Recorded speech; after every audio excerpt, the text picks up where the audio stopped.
Okay, hello everybody. Today's video is going to be quite short because it's literally just to explain to you what you need to do in this big project sort of task thing that we're going to do today. So your task today is to create a scene from your planet showing what life could be like. So first thing is you need to have watched the video from yesterday. If you've not already done that, I know some people had some problems getting onto things yesterday. So if you haven't done that, I will link the video from yesterday in the description um, so that you can go onto that and watch it, because you need to have researched some different planets, okay? And you need to have done one of the tables like we did yesterday, which goes through what life might be like on your planet. And the reason for that is you are going to today draw a scene from your planet showing what life could be like. So you could draw it, you could create it on a computer if you wanted to. If anyone wanted to make something, that might be even better. So if you've got a bit of time on your hands over lockdown and you wanted to make something, that'd be excellent. So you need to make sure that you include lots of information explaining why your creatures look like they do. And then there's some information at the bottom there to give you some suggestions. So would they be really big or really small if gravity was too big or less than it was on Earth? How would different temperature affect them? If they were really cold or really hot, how would that affect them? How would the light, if there's more or less light, how would that affect plant life? And where could things live? If you might have picked a planet where they've got two different parts of the planet, maybe a hot and a cold part where they could live, and you might have different creatures living on there. So I'm going to show you an example of this that I've created, and you're going to have to excuse my absolutely terrible drawing, but I've created this little planet here. So this is based on my planet that I looked at yesterday. So my planet, I think it was called Tau Centauri F, wasn't it?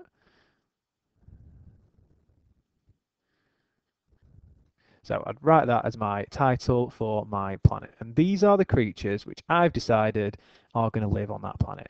And I've just made these up, okay? So just in a few minutes before this record this video, I've just drawn these animals out really badly on the computer, because it's really hard to draw on the computer if anyone else is trying to do that. But this is what I've come up with. This is my best effort. Feel free to laugh. Right. So first one I've come up with is the giant ground slug. Now, if you remember from yesterday's video, if you're not, go back and watch that. Yesterday's video stated that the gravity on my planet was really big. So it's a really big planet and gravity was very high.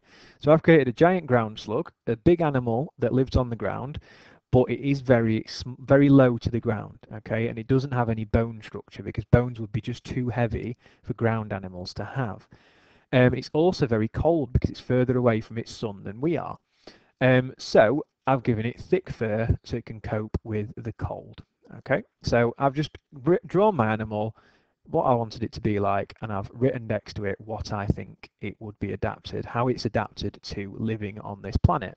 Then I've drawn another one, so I've drawn a flying hippo, okay, because I drew it and then I thought, oh, it looks like a hippo. And I gave it two pairs of wings, and it's going to stay flying all the time. Because, if you remember, my planet has a very dense atmosphere, which would allow animals, even really heavy animals, to fly all of the time. So it just stays flying constantly, never lands on the ground, or almost never lands on the ground. Last one, I've got a plant as well, so you want to include some plants if you can. So I've drawn some moss grass, which is low-lying grass because it cannot be tall, and it's going to grow over a large area to try and get as much light as possible.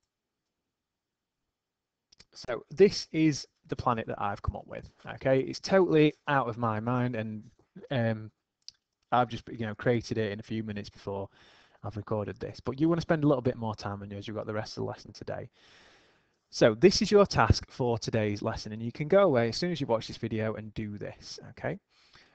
I would like you to send this through to your science teachers as a photograph once you have done it. So draw it on paper or in your books, or if you wanted to, you could even try and make something on a computer, or make something out of, if you're into like making things out of modeling clay and things like that, or whatever you want to do. However you do it, be creative with this. But make sure you've got information saying how your animals have adapted, because this is the science behind it all. How would animals adapt on different planets, okay? Now, I am going to ask your teachers to send me the best few from each class so I can judge them. And obviously, if you're in one of my classes, then you send it directly to me. And I will judge who's I think is the best one in the year, and I will sort out a prize or something for that once you're back in school. So it's a bit of a competition. Now, you don't have to send this through today. If you want to take a bit more time on this, I can totally understand that because you've only got an hour today to do it in this lesson, probably less by the time I've finished talking. But I can, so if you want to do this, if you've got some spare time on your hands, like I'm sure we all have, and you fancy giving this a bit of a better go, then by all means take a bit of time on it and make sure you send it to your teachers before we come back to school. So over the next week or two, just send it through to your teachers. Okay, any questions? I am available in the Teams meeting today to answer them. So let me know if you've got any questions or problems with this. Okay, so good luck. Enjoy it. Okay, make the most of it. Do something good. Have as many animals as you can think of, which you think might have lived on your planet. As many different plants as well. Make your planet look good as well in the background. Add some little things to make the background look good as well.